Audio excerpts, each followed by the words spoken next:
How soon after the attack were you here? I arrived to 8:30 in the morning. So 9. 2 hours, 2.5 hours after it started. And what did you see for yourself? I see what I need to do. I see my job. Avi Yemini for Rebel News in southern Israel, on the way in a bulletproof van heading to Kfar Aza, one of the kibbutzim where Hamas terrorists infiltrated on October 7, going house to house, butchering and massacring, raping and kidnapping hundreds of Israeli civilians. We're heading here today to speak to one of the first senior fighters on the ground that day.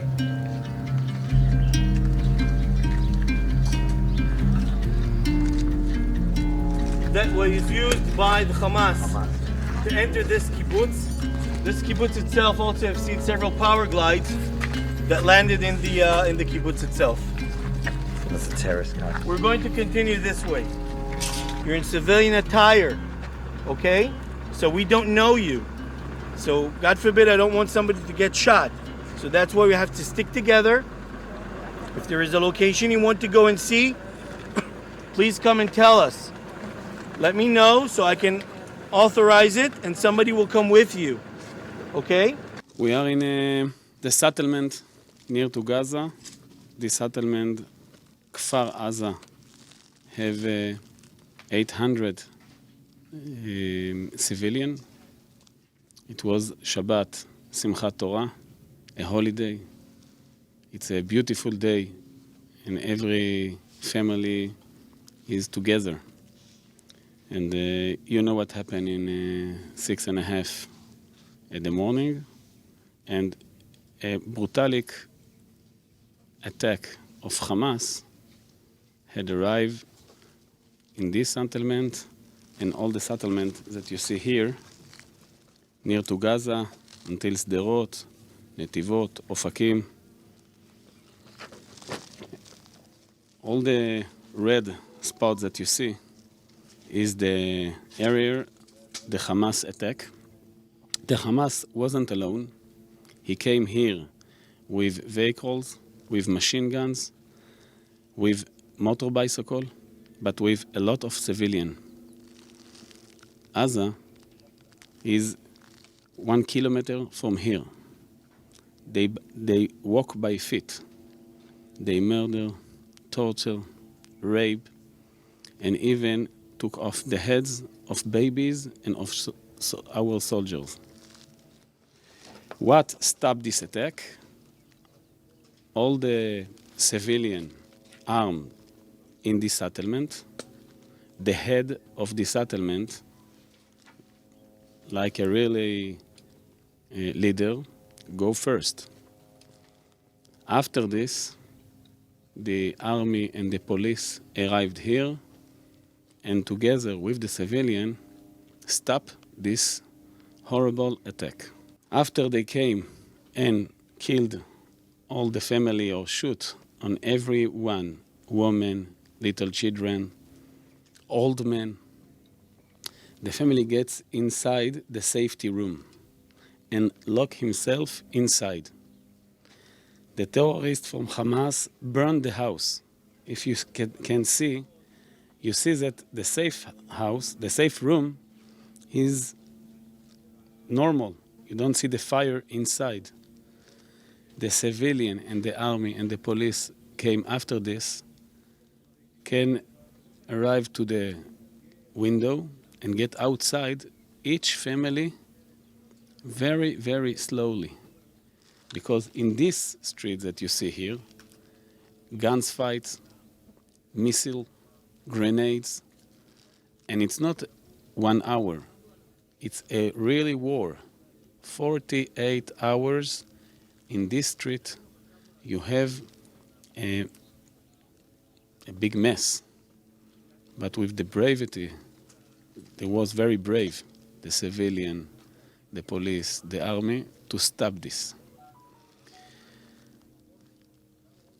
I know you keep calling it a settlement, but people probably reference the occupied settlements. That this is actually a village. This is a kibbutz. This is a village, so this is not disputed territory. This is Israel proper. But a lot of people, friends and foes of Israel, they ask, how was it possible? How is it? I served in this particular kibbutz myself, and even when I was watching it, I couldn't believe what I was watching. I couldn't believe how they even got close to the fence, how they knocked the fence. How was it possible that so many terrorists were able to not only get so close to Israel, get inside of Israel and butcher so many Israelis in cold blood? One, you have a good question. We have it too, but it's not this time to do it. We are going to ask this question after the war, after we are going to win. And we have now more than 2,000 of our people kidnapped in Gaza. 200. And we have 100 of missing children and families. And we continue to search when you and me are talking now. But I know one thing. On the terrorists, we found the ID.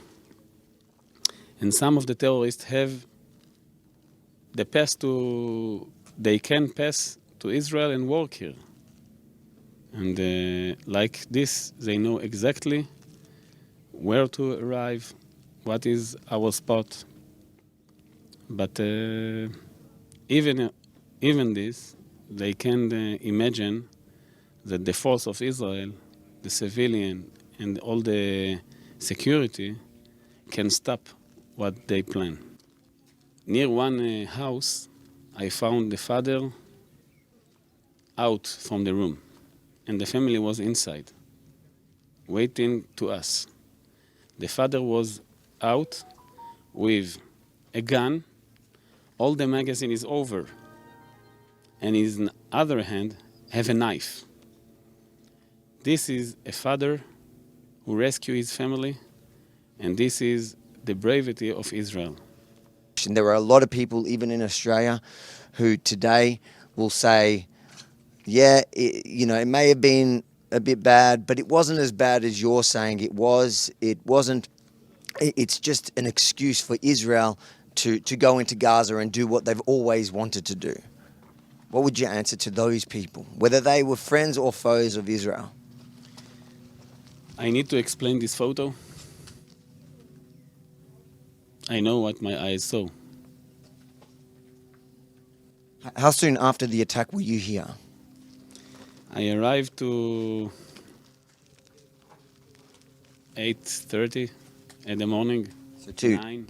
2.5 hours after it started. And what did you see for yourself? I see what I need to do. I see my job. If you think it's important for the world to hear from the first responders, especially senior first responders from the IDF who reclaimed this land from Hamas terrorists instead of just the Twitter experts who are sitting in the safety of their homes in Australia and Canada, make sure to like, comment, but most importantly, share it far and wide, because as we know, the mainstream media are painting these heroes as the devil. And then make sure to head over to thetruthaboutthewar.com, check out all our stories from the front line and share them with the world. And if you believe in our mission, please consider chipping in to help cover the cost at thetruthaboutthewar.com.